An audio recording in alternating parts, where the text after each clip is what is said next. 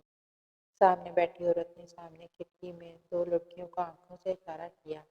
وہ دونوں لڑکیاں اسے بازو سے پکڑ کر گل کی لاکھ مزاحمت کے باوجود اندر کمرے میں لے جا کر بند کر آئیں۔ گل نے دروازے کو زور زور سے پیٹا مگر بے سود رہا۔ بانو اس عورت سے اپنی قیمت لے کر وہاں سے چلی گئی۔ اس عورت نے پان کو تھوکتے ہوئے فاتحانہ انداز میں کہا، اب لگا ہے ہمارے ہاتھ ہیرا، کیا بات ہے۔ عارش نے اس عورت کے سامنے پیسوں سے بھرا بیگ رکھا۔ نشو نے نوٹوں کی گڈی کو اٹھایا اور سونگتے ہوئے اس کو واپس رکھ دیا۔ دیکھ اس بار ہمیں دھوکہ نہیں دینا۔ ظفر نے بھی اپنی موجودگی کا احساس دلایا، جبکہ فارس باہر گاڑی میں بیٹھا ان کا انتظار کر رہا تھا۔ تم لوگ فکر ہی نہ کرو، اس بار ایسا ہیرا دوں گی تم لوگ یاد رکھو گے۔ بس ابھی چڑیا قابو میں نہیں ہے، تھوڑی چونچے مارے گی۔ آپ فکر نہ کریں، عارش نے کہا۔ وہ وہاں سے اٹھے تو دونوں لڑکیوں نے گل کو بے ہوش کر کے ان کی گاڑی میں بٹھا دیا۔ گل کے چہرے پر انہوں نے نقاب کر دیا تھا۔ نشو نے پان کو منہ میں رکھتے ہوئے ایک بار پھر پیسوں کو دیکھا۔ گل ایک کمرے میں فرش پر بے ہوش پڑی ہوئی تھی۔ وہ تینوں گل کو ایک خالی مکان میں لے آئے تھے۔ ظفر نے شراب کی بوتل کا منہ کھولا اور گلاس میں ڈیلنے لگا۔ عارش نے جمیل کا نمبر ڈائل کیا تو وہ بزی جا رہا تھا۔ فارس نے شراب کے ایک گلاس کو ہونٹوں سے لگایا۔ کیا مست چیز ہے یار۔ جمیل کال نہیں پکا رہا۔ یہاں زیادہ دیر رکنا خطرے سے خالی نہیں ہے۔ ابھی تو وہ بے ہوش ہے، جب اٹھے گی تو چیخ چیخ کر سب کو اکٹھا کر لے گی۔ ایک بار دوبارہ کال ملا کر ظفر نے گلاس کو اٹھاتے ہوئے کہا۔ عارش نے موبائل کان سے لگا کر کچھ دیر بعد سر کو نفی میں ہلا کر موبائل کو سائڈ پر رکھ دیا۔ چل چھوڑ یار اسے، وہ نیک بندہ ہے، وہ ہمارا دوست ضرور ہے مگر ہم جیسا نہیں ہے۔ میں اس لڑکی کو دیکھتا ہوں۔ ظفر اٹھ کر کمرے کی طرف بڑھنے لگا۔ ابھی اس نے دروازے پر ہاتھ رکھا ہی تھا، باہر دروازے کی ڈور بیل بجی۔ یہاں تو کوئی آتا جاتا نہیں، پھر باہر کون ہے؟ تینوں نے گھبراہٹ سے ایک دوسرے کو دیکھا۔ ان تینوں کو پولیس تھانے میں لے آئی تھی، جبکہ گل کو اسپتال منتقل کر دیا گیا تھا۔ ان تینوں کو اس گھر کے سامنے والے گھر سے ایک بزرگ عورت نے دیکھ لیا۔ اسے ان پر شک گزرا تو اس نے پولیس کو کال کر دی۔ پولیس نے کارروائی کی اور تینوں کو گرفتار کر لیا۔ وہ تینوں سلاخوں کے پیچھے تھے۔ جب اس بات کی خبر جمیل کو ہوئی تو وہ وکیل کے ساتھ تھانے پہنچ گیا۔ پولیس نے گل کے ہوش میں آنے کے بعد اس کا بیان لینا چاہا تو اسے کچھ یاد نہ تھا۔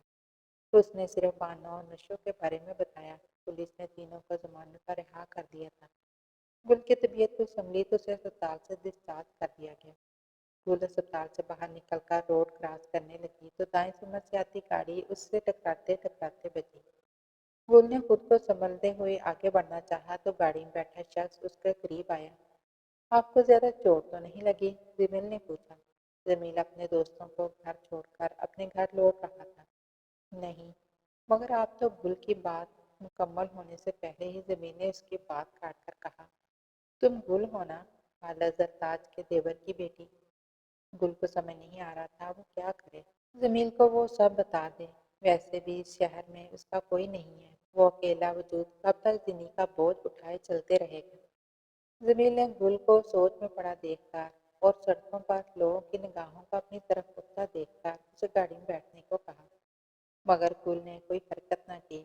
جمیل اسے اپنے ہاتھ سے پکڑ کر فرنٹ سیٹ پر بٹھا کر خود ڈرائیونگ سیٹ پر جا کر بیٹھ گیا۔ گل جن رشتوں سے بھاگ رہی تھی وہی رشتے اس کے سامنے دوبارہ آ کر کھڑے ہو گئے تھے۔ گھر سے نکلی تو جسم فروشی کے اڈے پر پہنچی۔ وہاں سے فروخت ہوئی تو اللہ نے اس کی عزت کو بچا لیا، اور پھر دوبارہ زمین سے ملنے کے بعد ان رشتوں کی زنجیر اس کے پاؤں میں پڑ گئی تھی۔ وہ ان رشتوں سے نہیں بھاگ سکتی تھی۔ زمین نے اسے لاؤنج میں بٹھایا اور خود کچن میں جا کر خان بابا سے چائے کا کہایا۔ وہ واپس آیا تو گل رو رہی تھی۔ اس شہر میں آج اس کی دوسری رات تھی۔ گل کو اس وقت کے بعد سے جب وہ نشوں کے سامنے بے ہوش ہوئی تھی اسے کچھ یاد نہ تھا۔ اس نے خود کو ہوش میں ہسپتال کے بستر پر پایا۔ ڈسچارج ہو کر وہ نکلی تو زمین سے ٹکرا گئی۔ تم رو رہی ہو؟ زمین نے بیٹھتے ہوئے پوچھا۔ نہیں، گل انکاری ہوئی، مگر اس کی سرخ ہوتی آنکھیں اس کا راز افشاں کر گئی تھی۔ مجھے بتاؤ تمہارے ساتھ کیا ہوا ہے، اور تم اکیلی یہاں؟ شہر میں کیسے؟ زمین نے تشویش سے پوچھا۔ گل زمین کے سامنے اپنے اوپر گزرے ہر اس باری وقت کا بتانے لگی، جو ماں باپ کے انتقال اور پھر زرتاج سے شروع ہو کر بانوں اور پھر نشوں سے شروع ہو کر اسپتال پر ختم ہوا تھا۔ تمہارے امی ابو کا انتقال کا سن کر دکھ ہوا۔ زمین کا بس نہیں چل رہا تھا، وہ اس نیلی آنکھوں والی گل فشاں کی آنکھوں میں آنسوں کی جگہ خوشیاں بھر دے۔ مگر مجھے کچھ یاد نہیں ہے، میں اسپتال کیسے پہنچی؟ کہیں نشوں نے میرے جسم کا سودا تو نہیں کیا تھا؟ میں کسی کو منہ دکھانے کے لائق نہیں رہوں گی۔ جمیل کو سمجھ نہیں آ رہا تھا، کہیں اس کو خریدنے والے اس کے دوست ظفر، عارش اور فارس تو نہیں؟ وہ کچھ دیر پہلے ان کو تھانے سے کسی لڑکی کو اغوا کرنے کے کیس سے رہا کروا کر آیا تھا۔ جمیل کے دماغ میں بم بلاسٹ ہونے لگے۔ کہیں اس کے عیاش ہو اس معصوم کلی کو؟ وہ یہ سوچنا ہی نہیں چاہ رہا تھا۔ وہ گل سے پہلی بار جابر کی شادی میں ملا تھا۔ وہ گل کی نیلی آنکھوں کے حصار میں گرفتار ہو کر رہ گیا تھا، مگر اس وقت اس کے خواب پہنچے تھے جن کو پانے کے لیے وہ شادی کے بارے میں سوچ بھی نہیں سکتا تھا۔ وہ اپنے خوابوں کی تکمیل کے لیے شہر آیا تو ان دوستوں نے اسے پناہ دی۔ ان تینوں نے زمین کی ہر مشکل میں مدد کی۔ وہ آج جو کچھ بھی ہے ان تینوں کی بدولت ہے، مگر یہ بات اس کے دماغ پر کیل کی طرح لگ رہی تھی۔ وہ گل کو وہاں چھوڑ کر ان تینوں کی طرف چلا آیا تھا۔ وہ تینوں فارس کے گھر موجود تھے۔ وہ تینوں زمین کو اپنے سامنے دوبارہ دیکھ کر پریشان ہو گئے تھے۔ زمین کو چپ کھڑا دیکھ کر انہیں تشویش ہوئی۔ زمین کو سمجھ نہیں آ رہا تھا وہ ان سے کیا پوچھے۔ ظفر نے آگے بڑھ کر زمین سے پوچھنا چاہا، کیا بات ہے؟ زمین نے تیزی سے پوچھا، اس لڑکی کے ساتھ؟ وہ ایک لمحے کے لیے رکا۔ کیا کیا کیا ہے تم نے؟ کیا مطلب؟ عارش بھی آگے آیا۔ مطلب صاف ہے، تم بات کلیئر کرو۔